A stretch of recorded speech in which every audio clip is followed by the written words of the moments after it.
Hi, this is Usha. Welcome to Rathod Science classes. Today in this lecture, we are going to discuss current affairs of 1st December 2021. In this lecture, we are going to discuss 7 topics which are very much relevant from our UPSC point of view. So let us try to see which are the topics now we are going to discuss in this lecture. So first topic is about GDP growth in this second quarter. So if you are comparing with this year for second quarter with last year, that is 2020 second quarter. So in last year 2020 there was a deceleration, or we can say contraction of 7.5% of our economy. And now this year in this second quarter we are seeing some growth of 8.4%. So here in this context we need to know about what is this GDP, and we need to know what is this gross GDP and as well as what is this real GDP. That will be important from our static syllabus point of view. And this will be important from economy, which mainly comes in a GS paper 3. And next topic, it is about Omicron does not escape RT-PCR or rapid antigen test. So this is the thing which mainly said by our health ministry. So here we are going to focus on this RT-PCR because it has been a long back we discussed about this topic. So again, just we have to recall what is this RT-PCR, that is reverse transcriptase polymerase chain reaction. Already we discussed about this new variant of coronavirus, that is Omicron, number of times. So this topic will be important from our science and technology, which mainly comes under GS paper 3. And next topic, it is about 6 lakh Indians renounce citizenship. So here if you open your Lakshmikant, there is one important chapter, that is citizenship. So here in this citizenship there is a small part, that is renunciation of citizenship. Under which circumstances that led to renunciation of citizenship, that we need to focus here, and this will be important from our prelims. And next topic, it is about core sector growth rebounds. So this article mainly talking about core sector. Actually, there are 8 core sectors in our economy. So we are going to discuss what is that, in which sector we saw there is some growth, and in which sector there is some negative growth or stagnation. Again, this topic is important from economy, which mainly comes under GS paper 3. And next topic, it is about a small grant but a big opportunity for local bodies. So if you are talking about this local bodies, under 73 and 74th, okay, that is 73rd and 74th Constitutional Amendment Act, we came up with this panchayats and as well as municipalities. So regarding this, recent 15th Finance Commission said that some grants need to be provided for this local bodies such that they will focus on primary health care. Okay, so because of this article in news, and this article, it is very important from our UPSC point of view. So UPSC will be having some favorite areas. So panchayats and municipalities are the favorite areas of UPSC. And if at all any article which is coming regarding this panchayats and municipalities in news, so please don't leave that. And this will be important from polity, which mainly comes under GS paper 2. And this topic will be important from both your mains and as well as your prelims. And next topic, it is about India's informal economy has not shrunk. Actually, this article which mainly talking about recent SBI report. So we are going to see some highlights of that report. And apart from this, there is one infographic which appeared in page number op-ed page. Okay, in op-ed page there is a one infographic regarding suicides. Already we discussed that data which is released by National Crimes Record Bureau, and once again let us have a look over that infographic such that will be helpful for your long-term memory as well. And this type of data, it is very important when you are writing your essay and even your mains answer. So let's get started with our discussion and let us try to see first topic. It is about GDP grew. GDP grew 8.4% in quarter 2, but recovery appears patchy. So this article mainly talking about growth of our economy, that is GDP. So what is this GDP? GDP is nothing but our gross domestic product. Gross domestic product. So what is this gross domestic product? Means the total value, okay, total value of final goods. I am not saying raw material, I am not saying intermediate good, but total value of final, okay, total value of final goods and services that mainly produced within a country and within a time limit. So normally the time limit here is 1 year. So this is called as gross domestic product. So now let us try to see here what is this infographic talking about. This infographic mainly says that the year on year GDP growth rate during the July-September quarter of financial year 2021-2022 stood at 8.4 percentage. That is, in quarter 2 of this 2021-2022, it is 8.4 percentage. When we are comparing with last year, financial year 2020-21, it is 7.4 percentage of contraction that was mainly seen. So now let us try to see this topic in a very great detail. So if you are talking about context, it mainly says that India's gross domestic product, that is GDP, India's gross domestic product, which mainly grew by 8.4 percentage in the month of in this quarter 2, that is from July to September. So between this July to September, this is 3 months of time. So financial year will be divided into 4 parts, that is 3 months each. So first 3 months is quarter 1, second 2 months is quarter 2, and third 3 months is quarter 3, and last 3 months is quarter 4. So this GDP which is mainly calculated in this quarter 2, that is from July to September. And if you are comparing with the quarter 2 of last year, at that time we saw minus 7.4 percentage of contraction. So this is a thing which mainly said by our National Statistical Office. If you see some details, it mainly says that. So what are the important details which are mainly shared in this article means? So here the first quarter GDP growth of 20.1 percentage that we saw. So why there is 21.1 percentage? So if you are comparing with the last year first quarter, it was 23.4 percentage of contraction that is seen.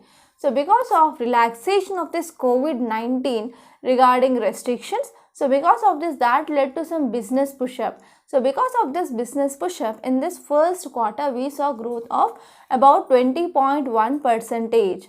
Okay. So this is a thing which mainly said according to Finance Ministry Chief Economic Advisor. So but there is one cause of concern here. So what is this cause of concern here is many economists, they were not fully convinced. They are not fully convinced about the extent and as well as durability of this recovery. Okay. So here these economists mainly says that even though government is saying that is about 8.4 percentage of growth, but absolute terms, but if you are taking in absolute terms, so there is a growth of just 0.3 percentage, which is higher when we are comparing with that of this pre-pandemic levels. So because of this, it is one of the cause of concern and also worrying thing.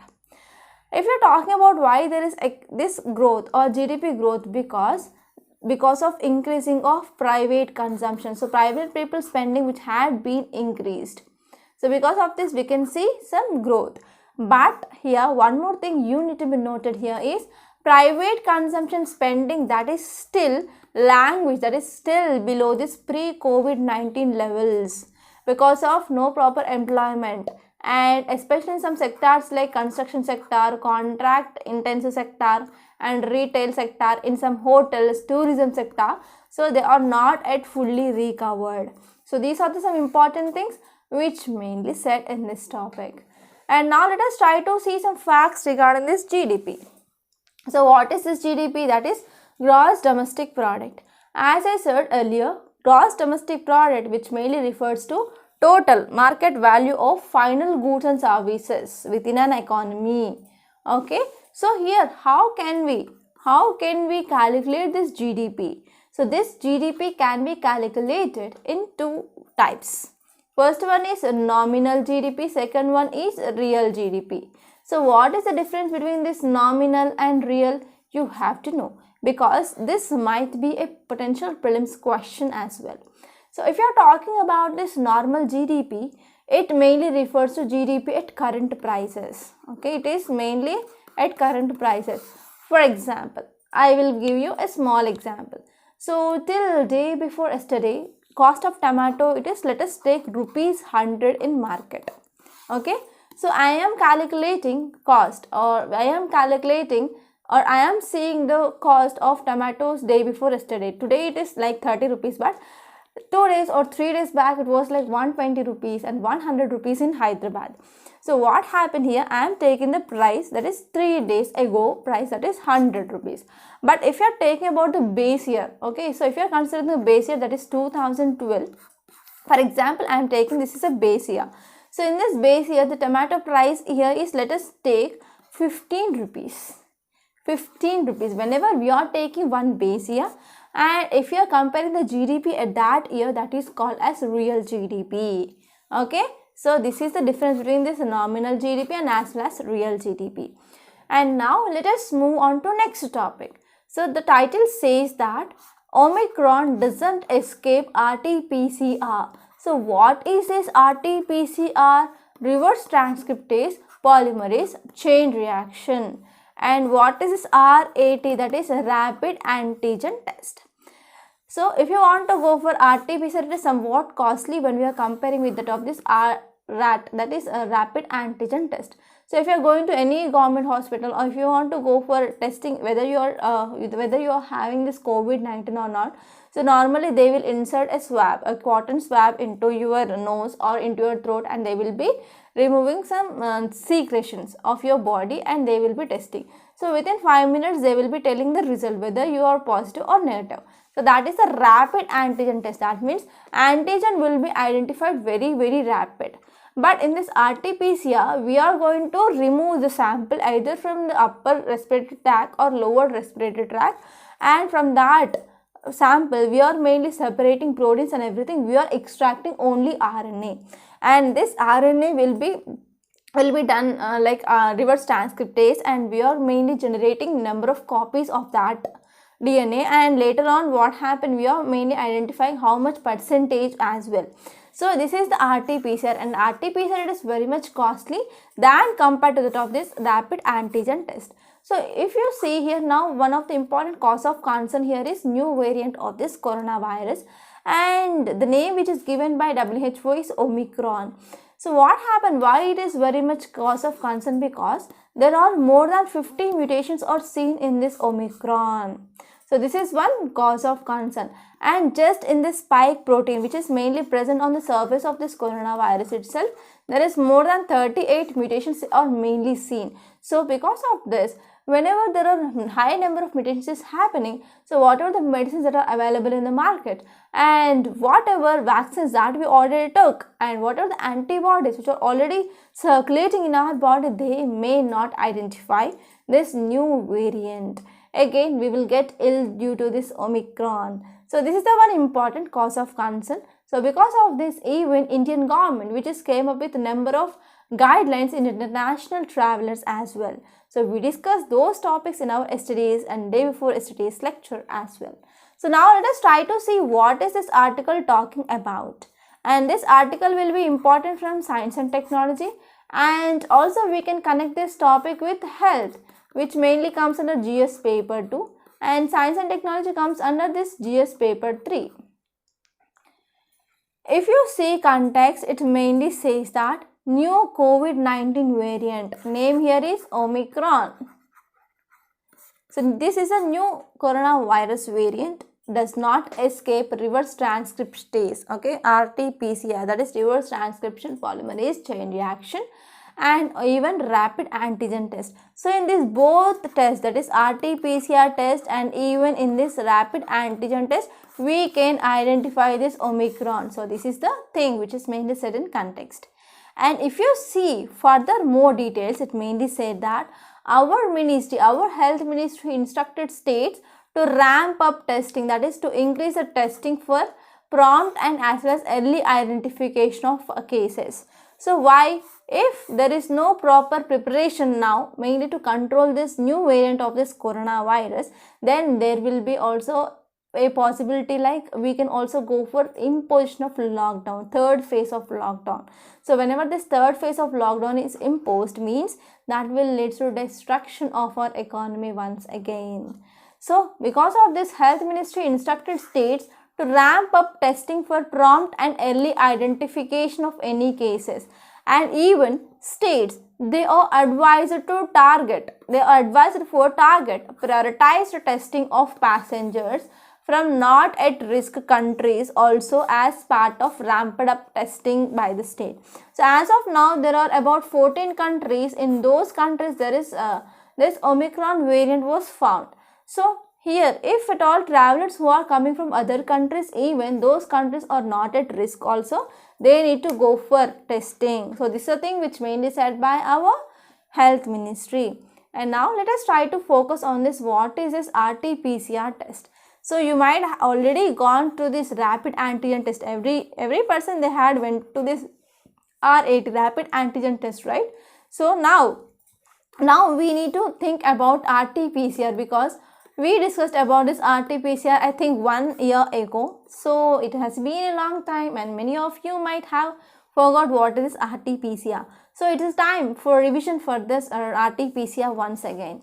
So if you are talking about RT-PCR, so this is one of the important technique which mainly used to identify some diseases. For example, here if you are talking about the SARS coronavirus to RNA, it is generally detectable by using this RT-PCR test. So what is the procedure? First, from your nose or from your throat or even from your lower respiratory tract, they will be collecting some specimens. Okay, so those specimens are called nasal specimens or nasopharyngeal specimens. So they are mainly collected by using cotton swab or any other methods, and this sample it is treated with chemical solutions. So why? In your nasal solutions or nasal secretion, there will be some proteins, there will be some fats, so that will be removed by using this chemical solutions. Okay, and finally by using this chemical solutions, here lab technicians, they will extract RNA of this coronavirus. Okay, and they will do real-time RT-PCR setup. Okay, that will be done within 35 cycles. So in this 35 cycles, they will going to produce about 35 billion new copies of viral DNA. Okay, so this RNA will be converted to DNA through this RT-PCR technique, and these viral DNA sections, they were built. Okay, and they will be using some fluorescent dye, and they will be identify how much amount of this is present by using some computer tracks. So this is this RT-PCR technique. So if you are talking about next topic, so this is the one infographic that I found which is very much useful to collect some data regarding suicides in India. Okay, so recently NCRB, National Crimes Record Bureau, which mainly came up with a report which mainly said about suicides in India. So here this infographic mainly says that 11.3 per 1 lakh. Okay, 11.3 per 1 lakh, the rate of deaths in suicide in India in 2020. So in 2020, the rates of suicide is 11.3 per 1 lakh. So here this article mainly says that in 2020, there is sharp increasing of suicides. Okay, and it is a 53-year absolutely very high. So if you are talking about absolute terms, how many suicides have happened? It is like 1,53,052 persons, they died due to suicide in 2020. Okay, so this is mainly released in Accidental Deaths and Suicide Report. Okay, and in this suicides, homemakers, 23,000, almost 23,000 homemakers, they died in suicide. So it is 4.8%, which is higher when we are comparing with this 2019. And if you are talking about states, Maharashtra, Tamil Nadu and Madhya Pradesh, they recorded 1/3 of total deaths in the country in 2020. So here this is the data that you can easily see in which state. Okay, so you are from which state, you have to see your state wise data, because that will be important from your interview point of view, because I can't explain everything here. Okay, okay, please see your state where it stands in this infographic. And now let us try to see next topic. Title says 6 lakh Indians renounced citizenship. So why I selected this topic? Because because this is the data which is given by, first of all, Ministry of Home Affairs. So whenever government it is giving data, means it is authenticated data. Okay, so this is the first important reason.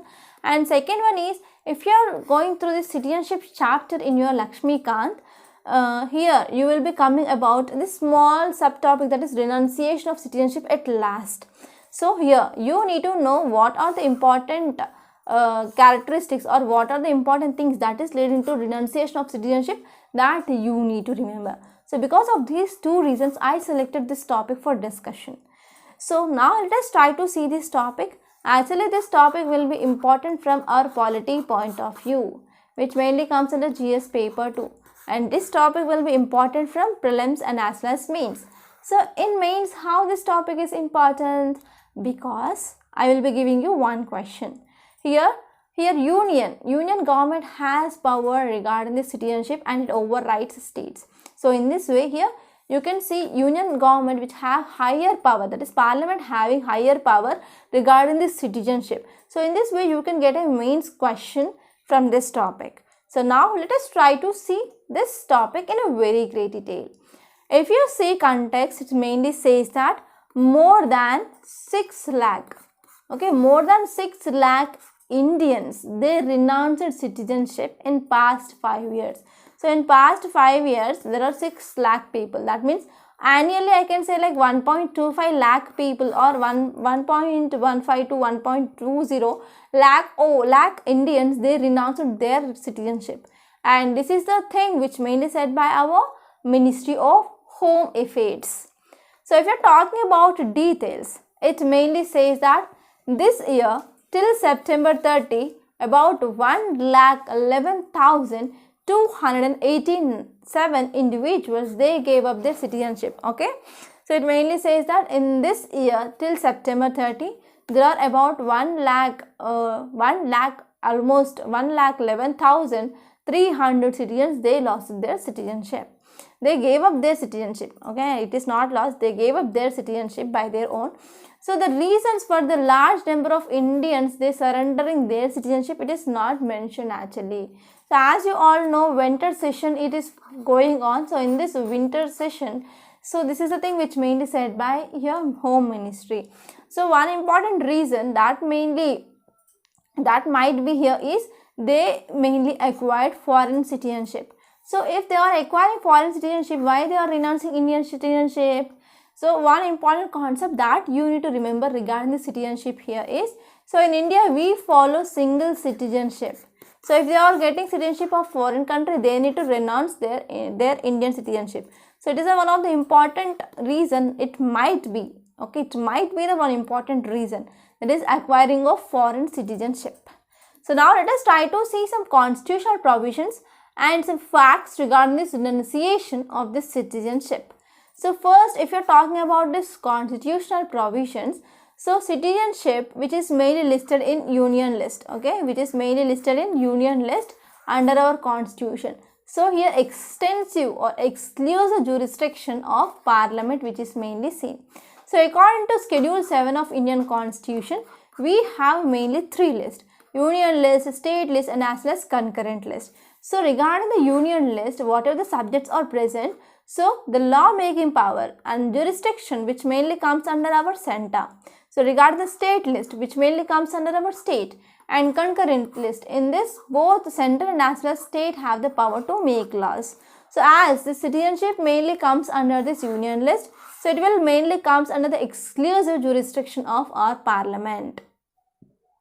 So this is the first important point.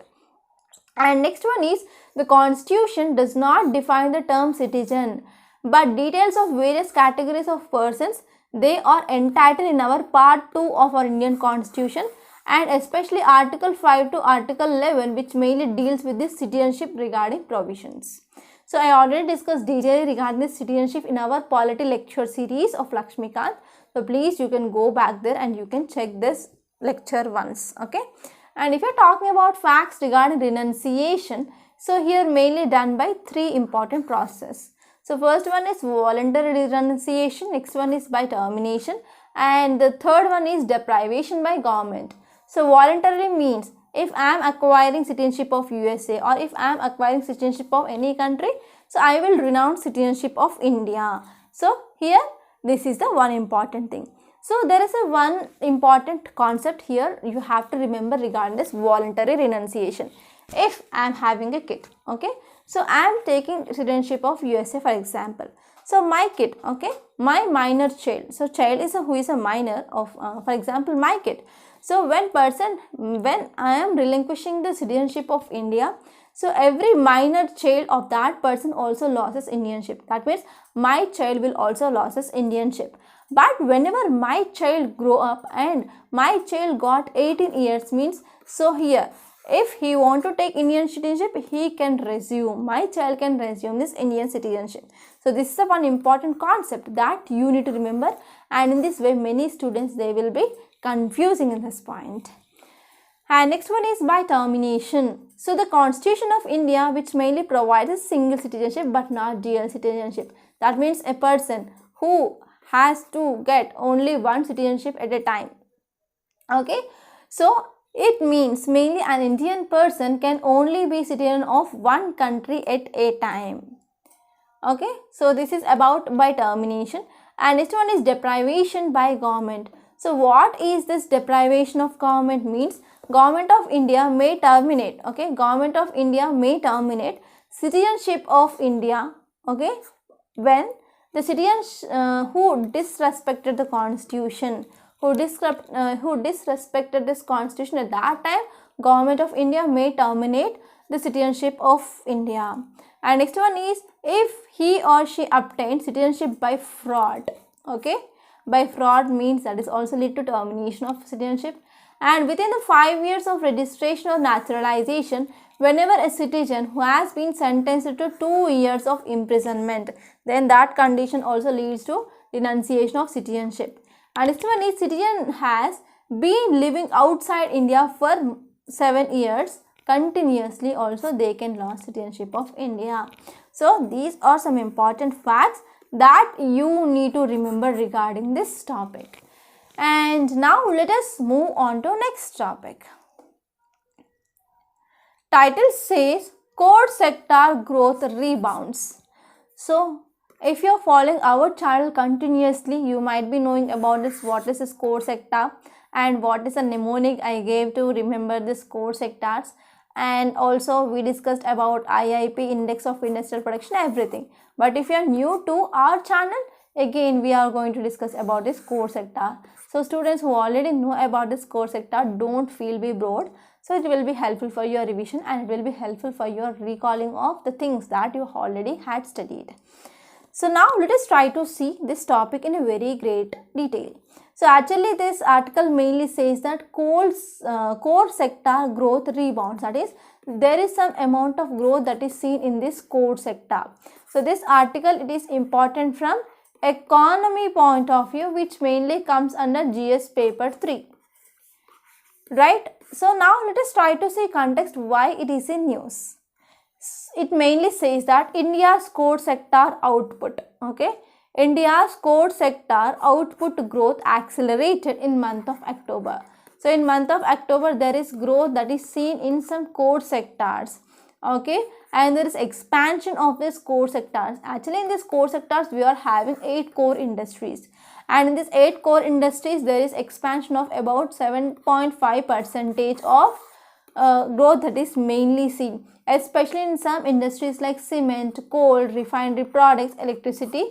They had been somewhat appreciable increase in their growth. So if you're talking about details, it mainly says that all sectors except crude oil recorded positive growth, okay. So except this crude oil, all industries which mainly comes under this core sector, they showed some growth. And the output in October was also 7.3%, which is higher than September's 4-month low print of the index. And if you are talking about these 8 core sectors together, they account for 40.27%, okay.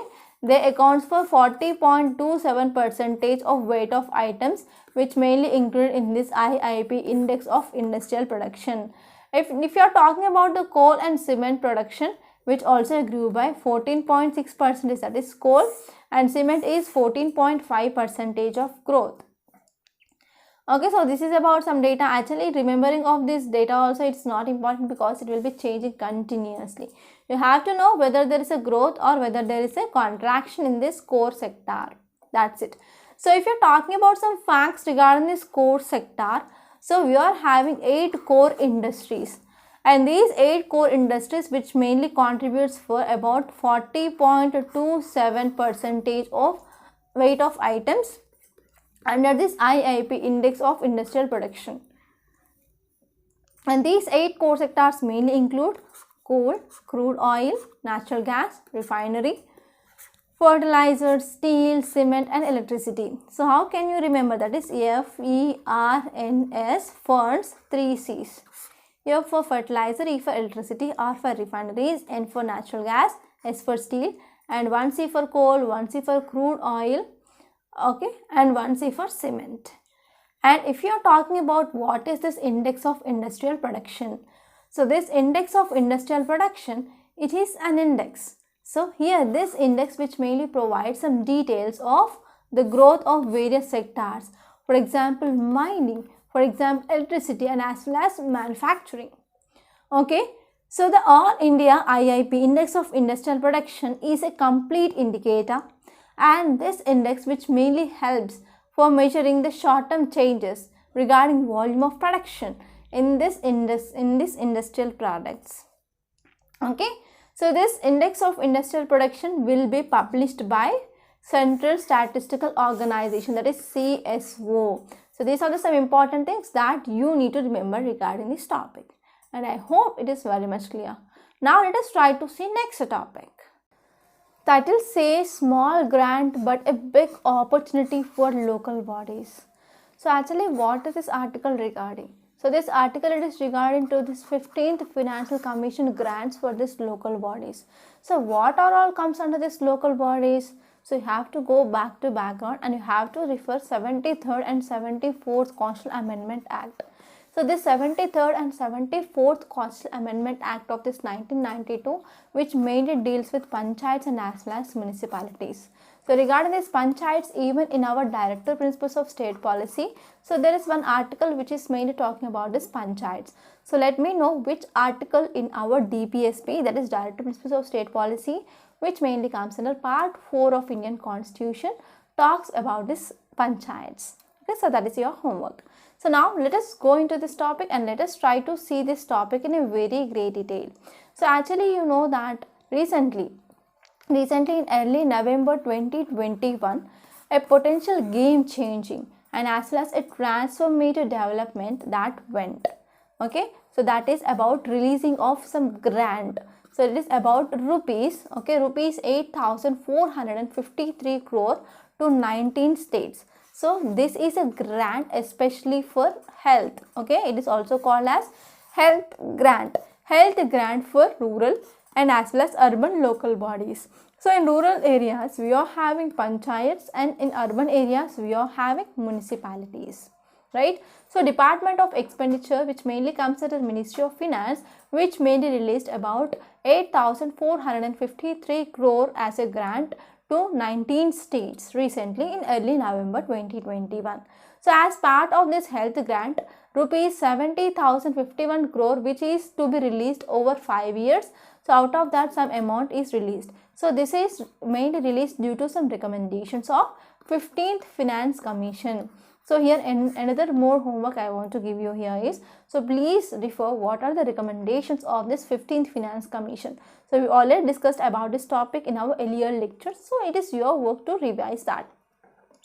And next one is the grant is earmarked to plug identified gaps in the primary health sector infrastructure in rural and as well as urban settings. So why there is a health grant now? So if you go back to last year in March 2020, so national-wide lockdown which mainly imposed.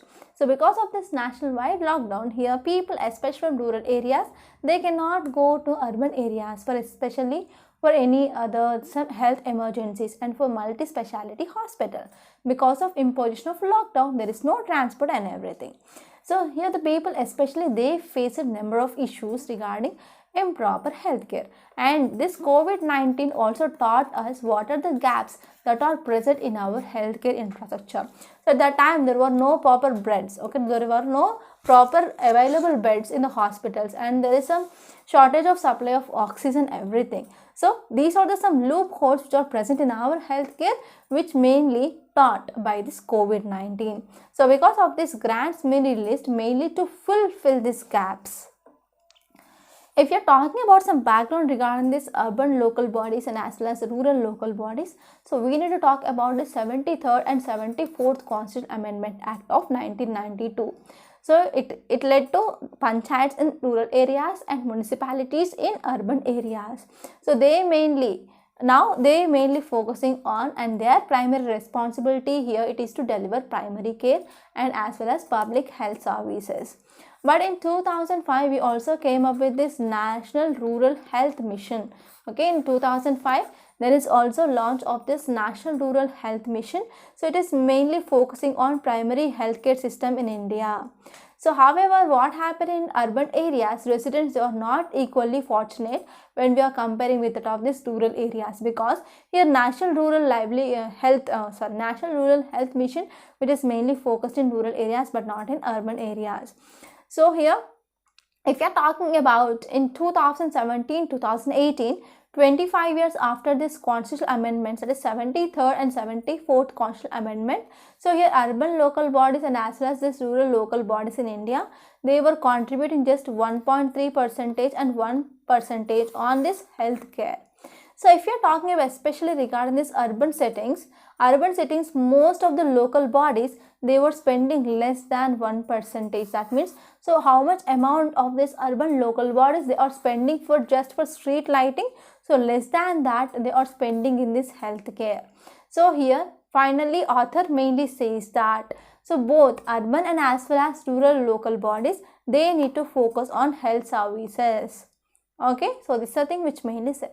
So to improve this, what can be the steps taken? So this article mainly said 7 to 8 steps. We are going to understand that. So now whatever the steps we are going to discuss now, that will be very much helpful for writing your mains answer especially. So please be focused now. So the first important step that we need to take here is, so whatever the grant which is provided now by this Ministry of Finance, that can be used as an opportunity by these local bodies, and they need to sensitize key stakeholders. For example, who are the stakeholders in panchayats and who are the stakeholders in these municipalities? So they need to be sensitized. For example, councillors, etc. Okay, they need to focus. Councillors in urban areas, and in rural areas we are having sarpanch, etc. right? So they need to be sensitized and they need to play an important role, and they need to take responsibility of improving of healthcare infrastructure in their respective areas. And second important step here is we need to make people aware. Okay, so many of people, okay, many a times we can say like people in rural areas, they do not know about proper role that is mainly played by local representatives, right, under panchayats. So here we need to make people aware that yes, what are the roles and responsibilities of their elected representatives there, and here those people, they need to be accountable for the people.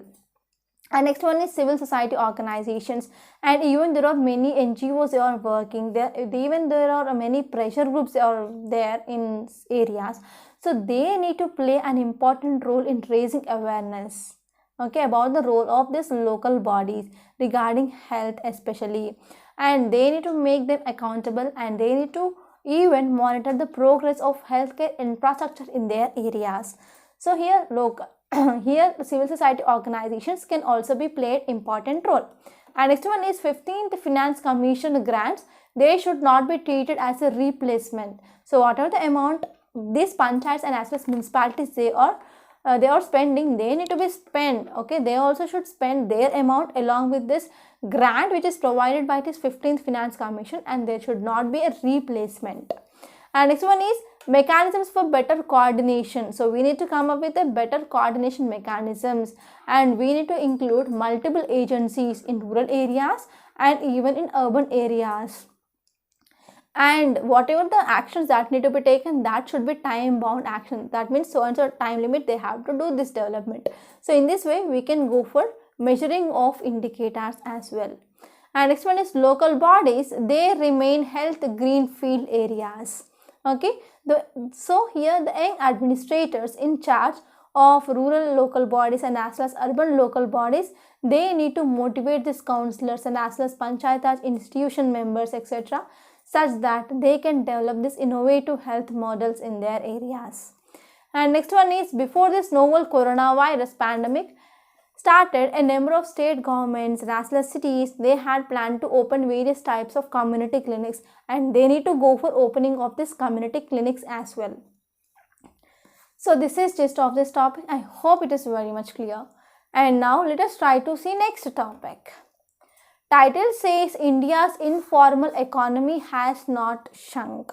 So here this article which is mainly talking about this informal economy. So actually we are not going to discuss this details very much, but we are mainly focusing on what is this SBI report which mainly talking about.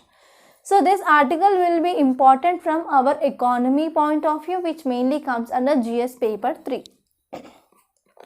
So if you have completed your basic NCERTs, you might be coming across these two important keywords, this formal economy and informal economy. So here you need to know what is the difference between this formal economy and informal economy. So let me know what are the differences between this formal economy and informal economy that you know. So if you don't know, in tomorrow's lecture we are going to discuss that. So now let us try to see this topic in a very great detail. So it is according to SBI research study. So if you are talking about this SBI research study, which mainly says that recently SBI, okay, State Bank of India research report released, and this report mainly says that informal economy which is mainly shrinking in India, that is there is decreasing of this informal economy in India since 2018. And this report mainly says that it has been taken through GVA, gross value added route, okay, and consumption through increasing of digital payments and even employment route. So through this employment route and as well as digital payments, there is decreasing of this informal economy in India. So this is according to this SBI report. So this report also says that share of informal sector, it is just 15 to 20% in 2021, and if you are comparing with 2018, it was like 52.4%. In 2018 it was 52.4%, and in 2021 it is 15 to 20%. And this report also says that there is a wide variation in the formalization levels in the different sectors. And even IMF, that is International Monetary Fund policy paper, also estimated that in India, share of informal economy which mainly decreased.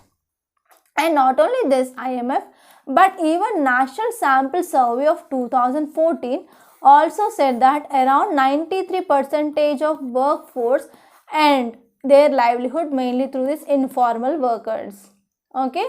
So here in 2011-2012, informal workers in India it was 53.9%, and here in 2017-18 it was 52.4%. So that is, even this IMF policy report says that there is decreasing of this informal thing, but here National Sample Survey of 2014 says that 93% of workforce in India, that is informal workers, are present.